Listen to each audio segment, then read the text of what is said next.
नमस्कार, मी Deepali. बालविश्व Marathi baby world मध्ये सर्वांचं मनापासून स्वागत. त्यामध्ये जेव्हा एखादं लहान बाळ असतं किंवा लहान मुलं असतं तर त्यावेळी त्याच्या प्रत्येक कृतीकडे, त्याच्या प्रत्येक रिस्पॉन्सकडे आपलं बारकाईने लक्ष असतंच. परंतु बऱ्याचदा काही अशा गोष्टी घडतात की ज्या गोष्टी आपल्यासाठी नॉर्मल असू शकतात किंवा आपल्याला त्या तेवढ्या सिरियस वाटत नाहीत आणि मग भविष्यामध्ये त्या गोष्टीचा परिणाम खूप जास्त होतो किंवा त्याचा त्रास मुलांना जास्त सहन करावा लागू शकतो. आणि अशाच काही गोष्टी प्रत्येक पालकांना माहीत असणं हे गरजेचं आहे.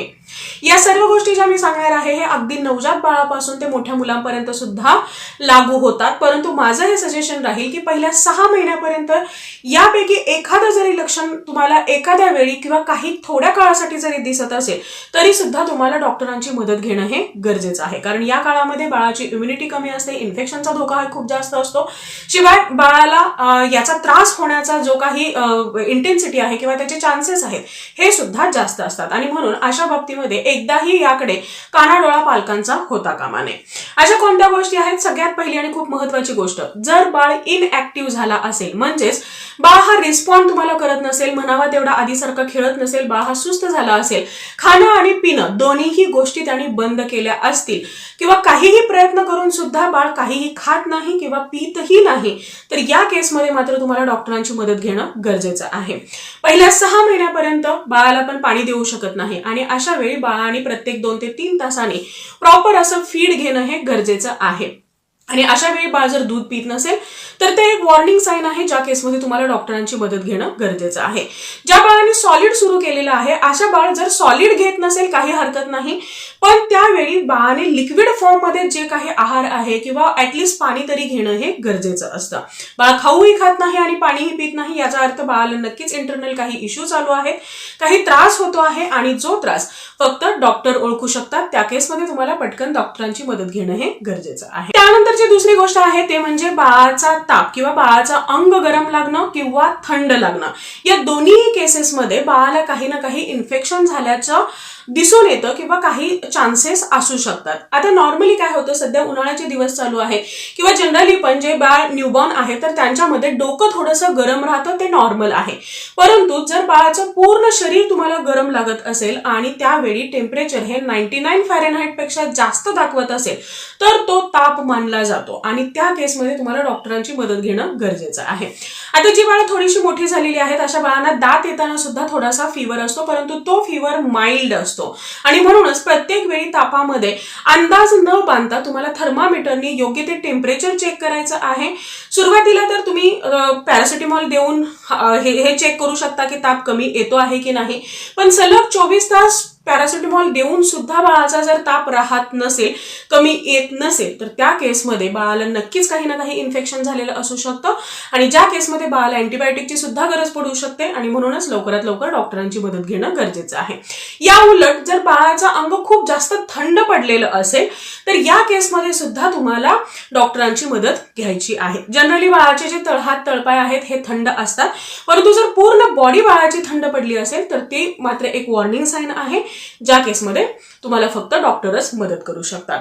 त्यानंतरची पुढची तिसरी गोष्ट म्हणजे बाळाच्या शरीराचा किंवा स्किनचा, त्वचेचा रंग बदलणं. बऱ्याच वेळा आपण पाहतो की जे न्यूबॉर्न बेबी आहेत तर त्यांचे तळहात तळपाय हे थोडेसे निळसर दिसतात. तर हे न्यूबॉर्न बेबीच्या बाबतीमध्ये नॉर्मल आहे, म्हणजे बाळ जोपर्यंत या नवीन वातावरणाशी ऍडजस्ट करत नाही तोपर्यंत हे नॉर्मल आहे. परंतु मोठ्या बाळांच्या बाबतीमध्ये सुद्धा जर तुम्हाला बाळाचे तळहात तळपाय आणि विशेष म्हणजे बाळाच्या तोंडाच्या आतला जो भाग आहे, म्हणजे जीभ निळी दिसते आहे, ओठ निळे दिसत आहेत किंवा आतला जो काही जबडा आहे हा निळसर दिसतो आहे, तर त्या केसमध्ये मात्र बाळाला हार्ट रिलेटेड काही प्रॉब्लेम असू शकतो की जो प्रॉपरली वेळेवरती डायग्नोज होऊन त्यावरती ट्रीटमेंट करणं हे गरजेचं असतं. या व्यतिरिक्त कधी कधी बाळाची स्किन ही पिवळी सुद्धा दिसायला लागते, म्हणजे डोळे पिवळसर दिसतात, नखं पिवळसर दिसतात, स्किन पिवळसर दिसते, तर हे एक साईन आहे बाळाला कावीळ झाल्याचं. या केसमध्ये सुद्धा तुम्हाला डॉक्टरांची मदत घ्यायची आहे. विशेषतः बाळ जर न्यूबॉर्न असेल तर त्यावेळी बाळाला फोटोथेरपीची गरज लागू शकते. फक्त उन्हामध्ये बाळाला ठेवून किंवा डायरेक्ट सनलाईट बाळाला देऊन ही कावीळ बंद होणार नाही आणि म्हणूनच तुम्हाला डॉक्टरांचा योग्य तो सल्ला घेणं गरजेचं आहे. त्यानंतरची पुढची गोष्ट म्हणजे जर तुम्हाला असं जाणवत असेल की बाळाला श्वास व्यवस्थित घेता येत नाही, श्वास घेताना बाळ हा खूप जास्त आवाज करतो, बाळाची छाती खूप जास्त उडते आहे किंवा छाती भरलेली आहे किंवा बाळाला श्वास घ्यायला काही ना काही त्रास होतो आहे, व्यवस्थित बाळ श्वास घेऊ शकत नाही, तर या केसमध्ये सुद्धा तुम्हाला डॉक्टरांची मदत घेणं गरजेचं आहे. जे न्यूबॉर्न बेबी आहेत तर त्यांच्यामध्ये श्वास घेताना थोडासा आवाज येणं हे नॉर्मल असतं, कारण त्यांच्या श्वासनलिका किंवा लंग्स हे अजून डेव्हलपिंग स्टेजमध्ये असतात, त्या केसमध्ये ते नॉर्मल आहे. परंतु जर बाळाला त्यामुळे त्रास होत असेल तर त्या केसमध्ये मात्र तुम्हाला डॉक्टरांची मदत घेणं गरजेचं आहे. मोठ्या मुलामध्ये जर असा आवाज येत असेल तर ते एक लंग इन्फेक्शन असू शकतं, बाळाच्या फुफ्फुसामध्ये इन्फेक्शन असू शकतं, की जे पुढे जाऊन न्यूमोनियावरती सुद्धा जाऊ शकतं किंवा कफ साठून सुद्धा बाळाला त्याचा त्रास झालेला असू शकतो. या दोन्ही केसमध्ये तुम्हाला डॉक्टरांची मदत घेणं हे गरजेचं असतं.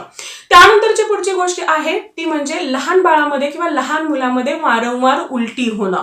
लक्षात घ्या, जे बाळ फक्त आईचं दूध पित आहे अशा बाळाच्या बाबतीमध्ये बाळाने दूध पिल्यानंतर थोडासा दह्यासारखा भाग तोंडातून बाहेर काढणं हे नॉर्मल आहे, त्याला आपण उलटी म्हणत नाही.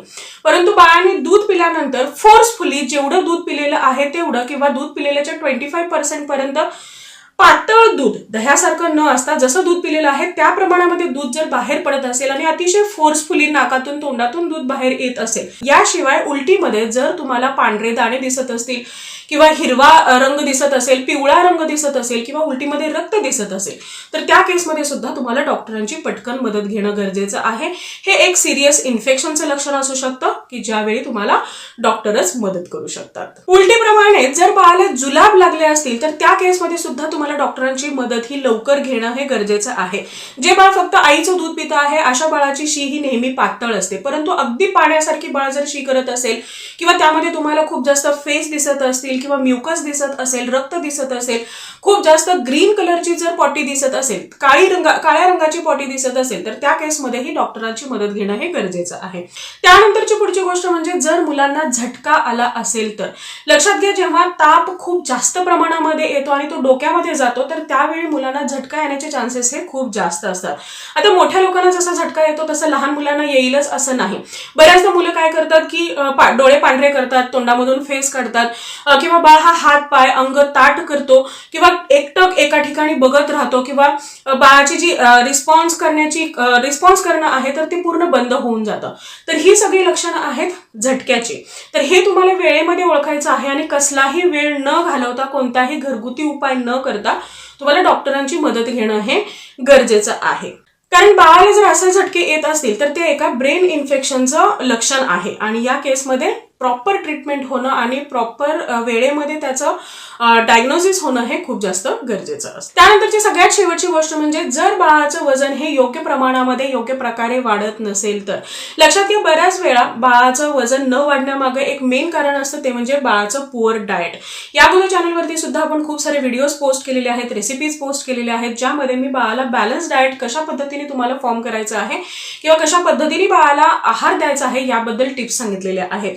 काही व्हिडिओचे लिंक्स मी डिस्क्रिप्शन बॉक्समध्ये सुद्धा दिलेले आहेत, तुम्ही तिथे जाऊन ते चेक करू शकता. जर तुम्हाला असं वाटत असेल की बाळाच्या वयापेक्षा बाळाचं वजन हे कमी आहे किंवा बाळाचं वजन वाढणं हे बंद झालेलं आहे किंवा अतिशय कमी प्रमाणामध्ये बाळाचं वजन वाढतं आहे तर त्या केसमध्ये सुद्धा तुम्हाला डॉक्टरांची मदत घेणं हे गरजेचं आहे. सो आय होप आजचा हा व्हिडिओ तुम्हाला आवडला असेल आणि हेल्पफुल ठरला असेल. Thank you so much for watching this video. Bye bye. See you soon with new topic.